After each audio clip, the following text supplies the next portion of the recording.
Glória a Deus. Fale para a pessoa que está ao seu lado assim: é muito bom ter você aqui nessa noite. Isso. É muito bom todos estarmos aqui, né? Graças a Deus por isso. Abram comigo lá em 1 Coríntios, capítulo 10, do verso 1 ao verso 5.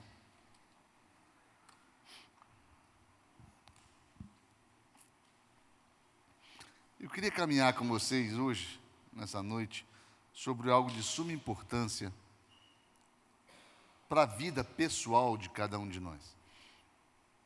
Eu vou falar muito mais ao individual do que ao coletivo,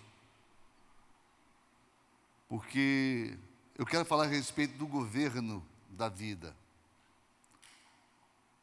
Vocês não terão o acompanhamento lá, mas estejam atentos que vocês vão entender tudo. Lá em 1 Coríntios capítulo 10, do verso 1 ao 5, fala assim: Ora, irmãos, não quero que ignoreis que nossos pais estiveram todos debaixo da nuvem, e todos passaram pelo mar.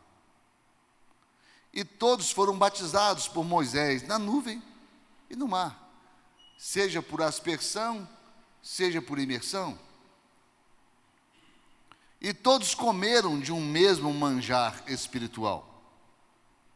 E todos beberam de uma mesma bebida espiritual, porque bebiam da pedra espiritual que os seguia. E a pedra era Cristo.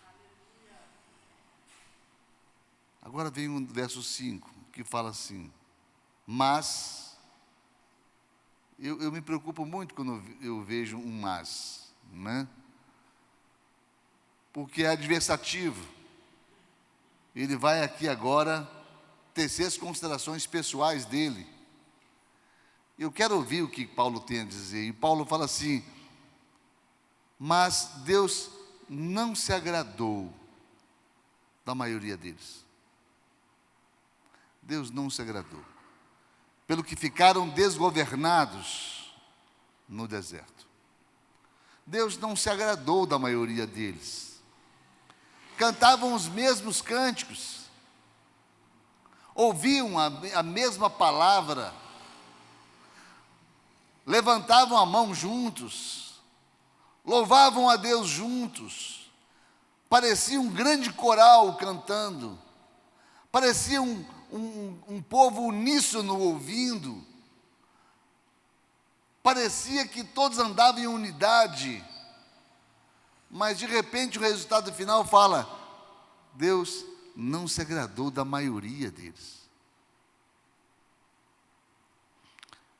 Moisés investiu na vida desse povo, mas nunca com estratégia de conquistas autônomas espirituais. Durante o período todo em que Moisés esteve à frente desse povo, esse povo era apenas um povo. Será que é isso que Deus quer, ou iria querer da nossa vida? Que nós fôssemos um povo? Vão tirando suas conclusões e vão ouvindo, para que haja maior entendimento. Nunca deixaram de ser povo, multidão, massa de manobra. Só debaixo da autoridade de Josué, eles se organizaram como um exército. O apóstolo Paulo, de um tempo muito distante, faz uma avaliação pelo lado de fora. E eu quero que nós ouçamos o que Paulo tem a dizer. Porque de repente nós pegamos o livro de Êxodo,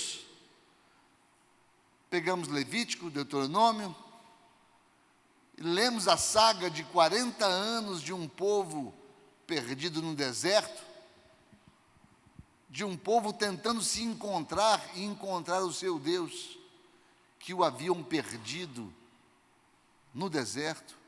Porque da mesma forma que esse povo encontrou Deus no Egito, esse povo perdeu Deus no deserto. E toda aquela geração sucumbiu sem uma identidade. Morreram como um povo errante. Eu reconheço que é muito fácil avaliar à distância, avaliar pessoas, atitudes, reações, quando não se está debaixo da pressão do problema ou do mesmo deserto. Não vou aqui tirar o mérito de tantas conquistas que esse povo teve. Mas o que Paulo tem a dizer a este povo, das circunstâncias, é muito interessante de ser visto. Eu quero que vocês me acompanhem. E Paulo fala: todos passaram pela mesma nuvem, todos passaram pelo mesmo mar, foram todos batizados, comendo manjar espiritual, todos, tendo a mesma luz de entendimento e bebendo da mesma bebida vinda da rocha que tipificava Cristo Jesus. Todos tiveram a mesma experiência que Moisés. Mas o que salta aos olhos aqui é o versículo 5. Deus não se agradou da maioria deles. Bem, todos nós estamos no mesmo lugar, claro que vocês pensaram nisso. Ouvindo a mesma palavra, cantando as mesmas canções, sofrendo o mesmo calor, surpresos com o baterista, mas participando do mesmo louvor e adoração. Todos nós participamos de tudo isso. Mas certamente podemos sair daqui com resultados e conclusões diferentes um dos outros.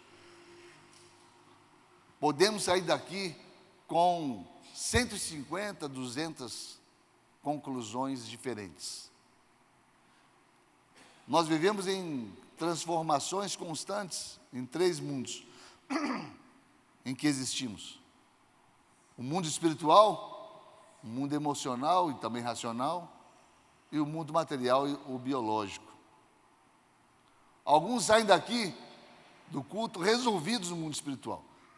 Muitos de nós somos assim, saímos resolvidos no mundo espiritual, mas a alma continua insegura, com culpa, com desamor, falta de perdão, angustiada, indiferente a outras situações. Alimentamos o espírito, mas sufocamos a alma. Já outros saem resolvidos no mundo espiritual, mas preocupados com os boletos, preocupados com aluguel, com contas, preocupados com tantas coisas que o dia a dia, a partir de segunda, nos requer. Espiritualmente alimentados. Outros saem como entraram, cheios de enfermidade, resultado de uma má governança de seus hábitos alimentares e coisas assim. E cada um de nós recebe de uma forma diferente a palavra dada.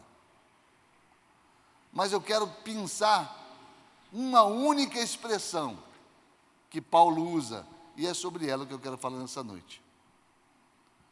Ficaram desgovernados. Eu quero falar sobre isso, sobre o governo da vida.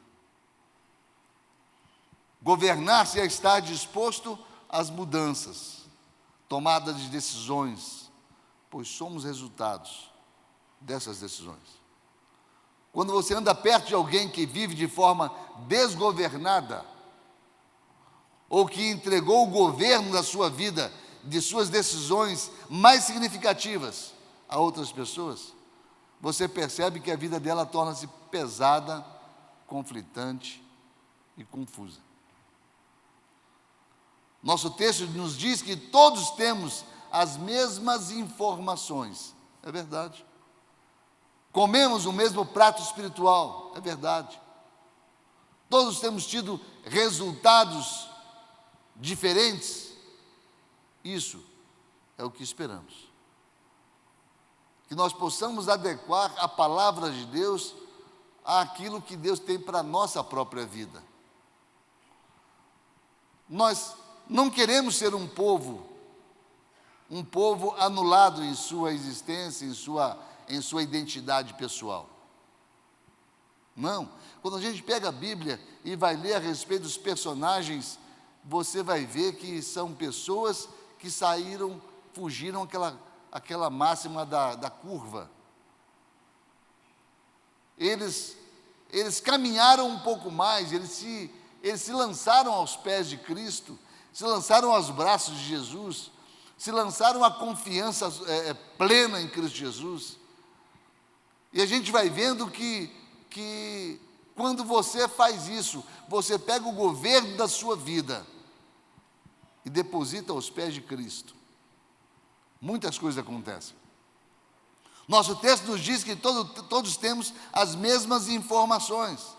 Deus não está presente para resolver exclusivamente o meu problema. Ele irá atender a todos, mas certamente Ele vai ter um olhar para a minha vida que não terá para mais ninguém. Porque Deus não nos vê pelo lado de fora. Não há uma socialização nos olhos de Deus. Uma vez eu falei algo aqui e é a mais pura verdade. Deus não conhece multidão. Deus nunca viu uma multidão. Porque Deus não está preocupado com multidão. Deus está preocupado com o ser humano, com a pessoa, com o indivíduo, na sua pessoalidade, na sua individualidade. Deus não olha para você e te confunde em meio a outros. Não, você tem uma história específica perante Deus. Somente você pode escrever essa história. Somente você estará se alimentando da tua própria história. Outros serão coadjuvantes dessa história, mas você é o ator principal da sua própria existência. Você vê aqui, milhares, dizem até a possibilidade de 1 milhão de pessoas dentro de um deserto. Só que, como se chamavam? Povo de Deus. Mas e a identidade? Será que só surgiram Arão, só surgiu Josué, Calebe e uns poucos em meio a 1 milhão de pessoas? Por que isso? Para economizar a página da Bíblia? Não, não é isso não. É porque não tiveram uma conquista pessoal. Eles se adaptaram e eles se consolaram com a conquista coletiva. Ora, é errado, pastor, temos uma conquista coletiva? Não, mas nós temos que ter uma identidade pessoal perante Deus. Você precisa ser conhecido por Deus pelo nome. Você precisa estabelecer um relacionamento de causa e efeito com Deus, onde você buscando, certamente você se alimentará cada vez mais dessa aproximação. Ouvimos isso hoje na palavra do pastor Lucas. Mas governar-se é estar disposto às mudanças. Isso é infalível. Hoje, no mundo que vivemos, a coisa mais certa que existe é a mudança. As tomadas de decisões. Lá em Gênesis 1,16 tem algo interessante. Deus fez os 2 grandes luminares, o maior para governar o dia e o menor para governar a noite. Fez também as estrelas. Eu vejo que Deus predetermina lá em Gênesis capítulo 1 o nosso estilo de vida. Deus estabelece como Ele quer se relacionar com o homem, tudo no capítulo 1 de Gênesis. Deus prepara o mundo para a gente. Deus determina o ambiente, determina o meio, antes de criar o homem, para que o homem vivesse naquele padrão pré-estabelecido por Ele. Deus apresenta ao homem o dia e a noite, no versículo 3. E disse Deus: haja luz. Deus apresenta ao homem dia e noite, mas somente lá no verso 16, Ele vai criar o sol e a lua. Somente no verso 16, Deus fez os 2 grandes luminares. Mas no versículo 3, havia dia e noite, sem que houvesse lua e sol. E a gente para sobre isso aqui para entender onde eu quero chegar.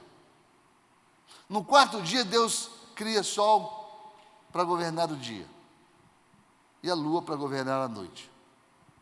O homem, para governar o mundo, já estava pré-estabelecido, mas seria governado pelo sol e pela lua. Eu tiro um espaçozinho para dizer o seguinte: Deus nos promete vida abundante, em João 10:10. E Deus nos promete também que nós teríamos aflições, em João 16:33. Mas o padrão é vida abundante. As exceções são tribulações. De repente, nós temos vivido num padrão fora do padrão de Deus. Eu quero caminhar nesse padrão de Deus aqui, prestem atenção. Essa luz que Deus cria, nada tem a ver com o sol. O que o homem passa a viver, o que o homem tem para viver, que chama-se aqui luz de dia e trevas, é o conhecimento dele mesmo. A palavra usada para a luz, usam 3 letras, Aleph, Vav e Resh. Aí eu fui atrás disso, que eu queria entender, porque o Google diz que luz é uma radiação magnética visível a olho nu. Eu quero saber sobre entendimento, eu quero aprender com Deus, eu quero ter uma identidade perante Deus, eu quero que Ele tenha uma identidade perante mim. Então, eu quero essa luz, eu quero essa mais que informação, essa proximidade e esse descortinar de Deus na minha vida. Eu estou indo lá em Gênesis capítulo 1, para entender na criação se Deus estabelece isso como critério de estilo de vida para nós. Porque se Deus estabelece, nós estamos fora dele. Estamos nos contentando com uma identidade coletiva. Quando o que Deus tem para a gente é uma identidade pessoal. É como se Deus estivesse distribuído aqui em 150, 200 unidades específicas. Há um Deus específico para a vida do Guilherme. Há um Deus específico para a vida do Jair. Há um Deus específico para a vida do Fábio. Há um Deus específico para a vida do Pedro, do Nelson, do Bruno. De repente, Deus se estabelece, Deus se apresenta, um Deus pessoal para cada um de nós. Vamos entender essa aproximação. A primeira letra, Aleph, olha que coisa tremenda isso aqui. Aleph é o mesmo alfa. Sozinho, ele já é o nome de Deus. Ou seja, a luz é Deus. Na primeira letra, já se estabelece que a luz é Deus. Ela está inserida no Elohim, no El Shaddai, no Adonai. Em todos esses nomes, essa letra determina o quê? O Deus que se apresenta, o Deus que se mostra, o Deus que se dá a conhecer, o Deus dos começos. O Deus que se dá a conhecer. Então, o que houve na criação do mundo? Deus estabelece a luz, Deus se apresenta ao mundo, Deus se apresenta a mim, Deus se apresenta a você. Ele se dá a conhecer a cada um de nós.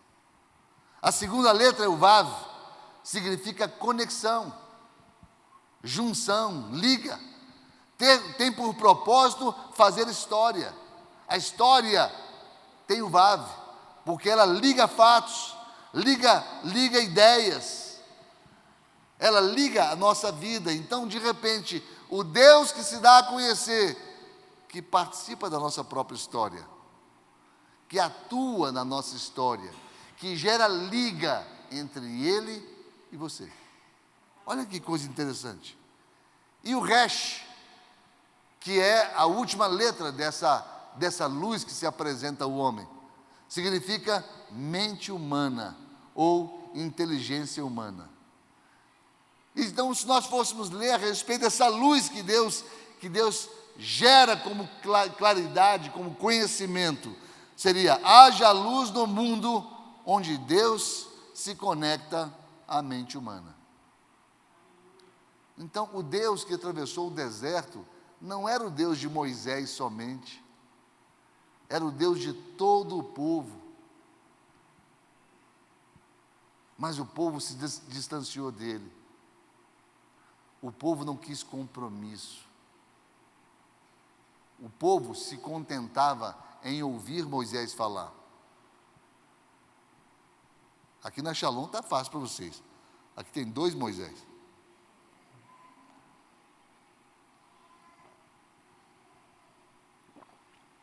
Mas será que você está aqui nessa noite somente para ouvir? Ou Deus quer se apresentar a você? Ou Deus que se faz conhecido na sua história? O Deus que se dá a conhecer na sua história? O Deus que sonda o teu coração? Ele não quer uma intimidade com você? Ou você vai sair daqui simplesmente dizendo: foi boa a palavra, louvor foi maravilhoso, e teve um bom tempo de comunhão, e é isso, até domingo que vem. Deus. As pessoas sobre as quais Deus governa têm essa luz do entendimento na vida, estão conectadas em Deus. Notem que ela não opta por um estilo de vida mais fácil, mais simples, mas do conhecimento. É isso que Deus quer, é aprofundar no conhecimento. Não no estilo de subserviência, como muitos acreditam. Não. Deus não quer que você faça nada sem que haja no teu coração a convicção. Deus quer se apresentar a você e o fazer uma consequência apenas. O padrão de conhecimento e o padrão de ignorância é o que Deus estabelece no versículo 3 do capítulo 1. Houve dia e noite, sem que houvesse sol e lua. Houve dia, conhecimento de Deus, e houve noite, distanciamento de Deus, trevas, ignorância de Deus.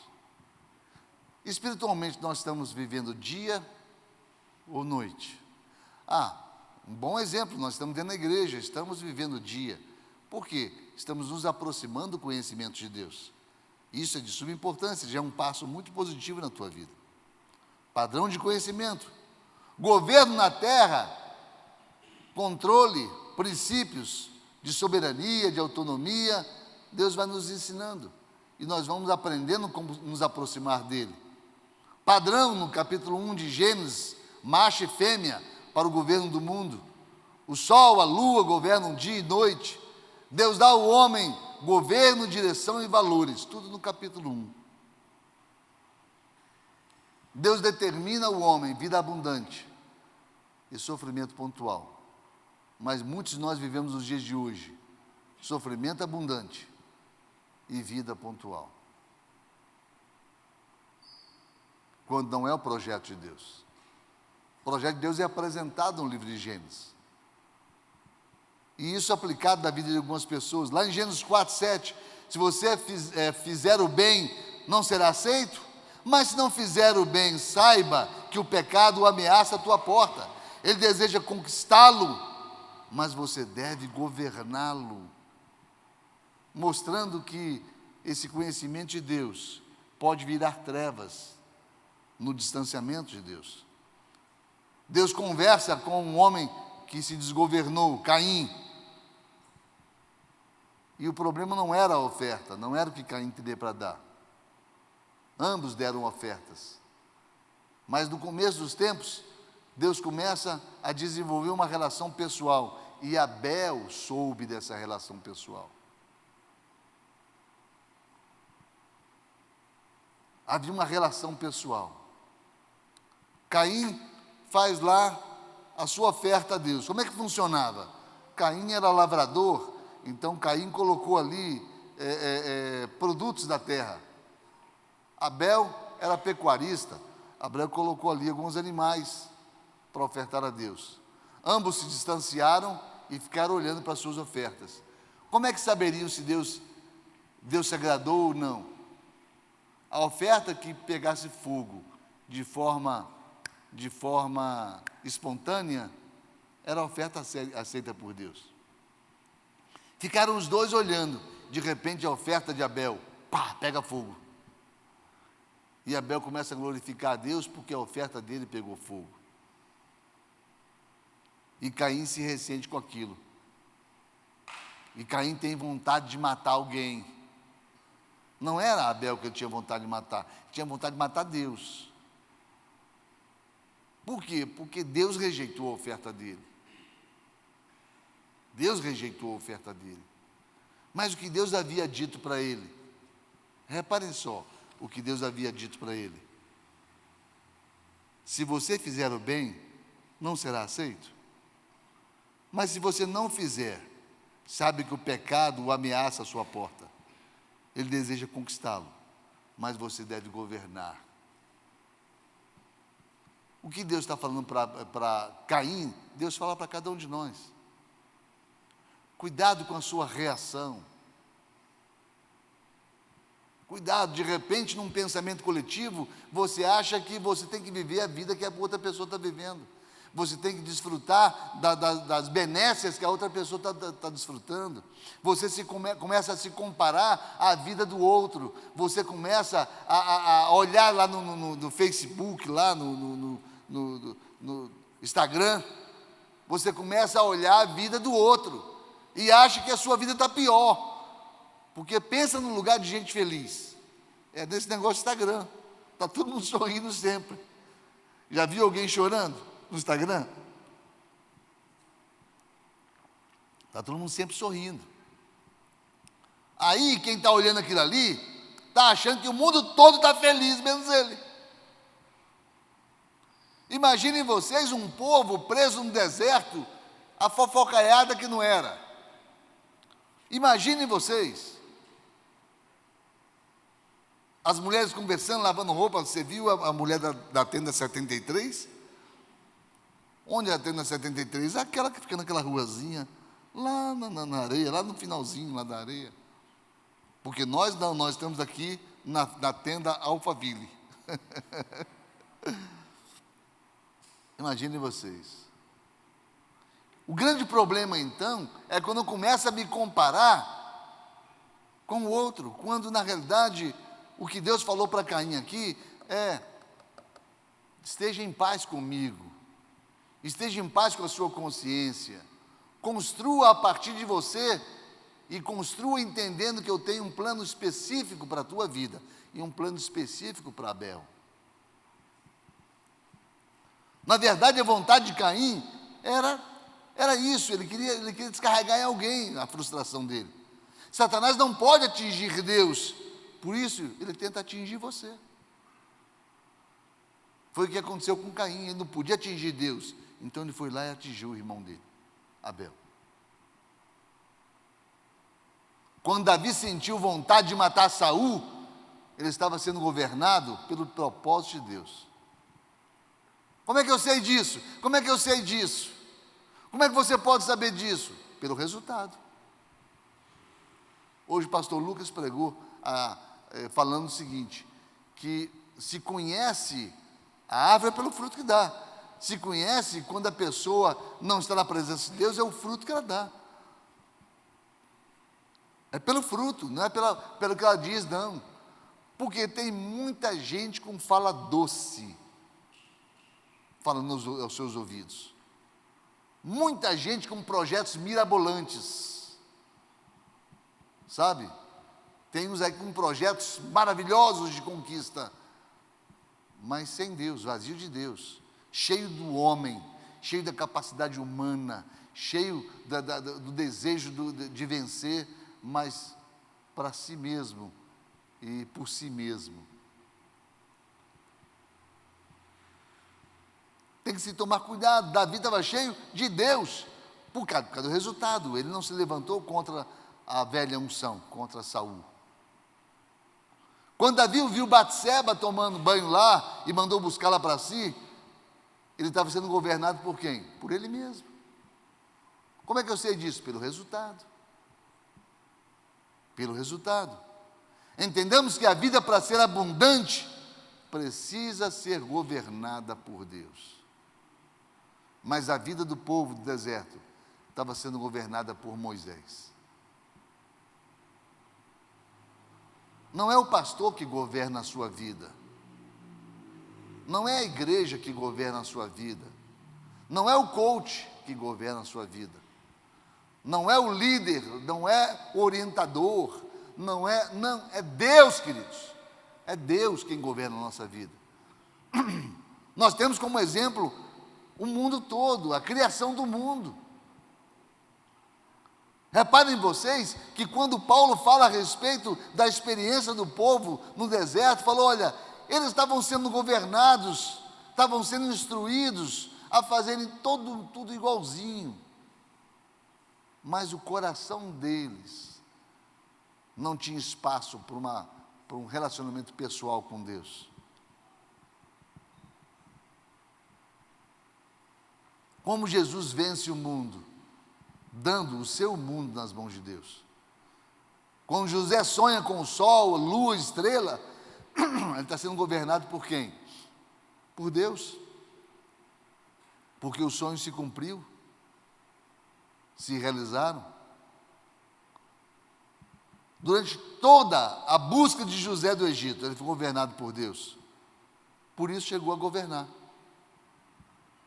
Então, de repente, nós queremos governar a nossa vida sem deixar que Deus tome a direção.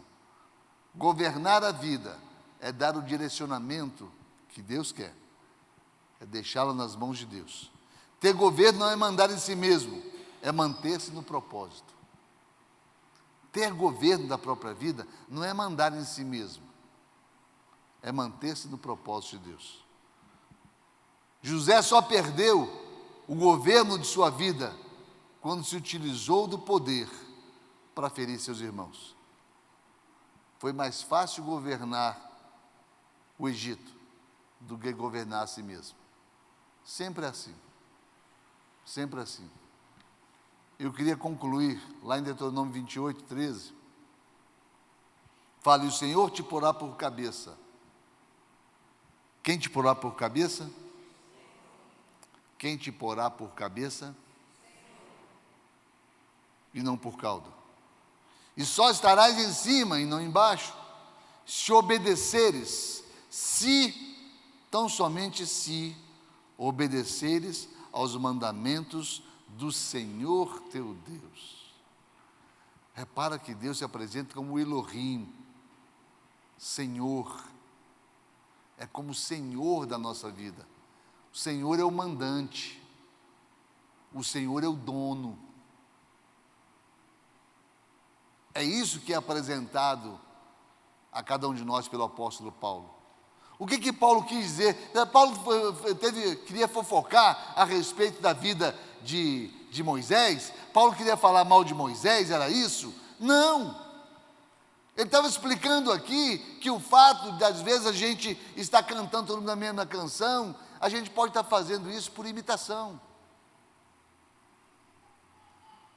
De repente o líder queria falar, levante suas mãos, aí você levanta a mão, mas você não tem desejo algum de levantar a mão. Você levantou porque ele mandou levantar. Aquilo está te incomodando, aquilo pesa, a mão pesa, e eu não estou gostando desse negócio, e ele está falando, levanta a mão, eu olho em volta, todo mundo está levantando a mão, eu tenho que aguentar essa mão, né? Não é possível que eu vou aguentar essa mão aqui, é ruim ficar com essa mão aqui. De que está valendo a sua mão levantada? De que está valendo você cantar as mesmas canções, se você não está tendo uma experiência pessoal, se você não está desfrutando daquilo, aquilo não está acrescentando na tua vida? Por que você vive uma vida cristã? É para satisfazer os anseios de pessoas que te ajudam na administração da tua vida em volta, mãe, pai, esposo, esposa, ou é porque você se agrada de Deus? É isso que o apóstolo Paulo está mostrando aqui. Mas Deus não se agradou da maioria, da grande parte deles. Por quê? Porque estavam desgovernados. Sua vida tem governo? Sua vida tem governo? O dia está amanhecendo em tua vida? Estavam desgovernados. Fique de pé, por favor.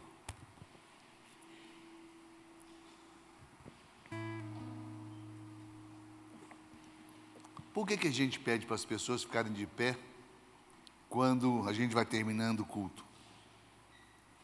Primeiro, para movimentar vocês, para de repente tirar você de um marasmo espiritual. Segundo, para que você esteja disposto. Por quê? Porque se no Salmo 1 fala, bem-aventurado o homem que anda, não se detém e não se assenta, existe um processo. Quem anda está sujeito a se deter. Quem se detém está sujeito a se sentar. Agora, quem está sentado e levanta, está sujeito a caminhar.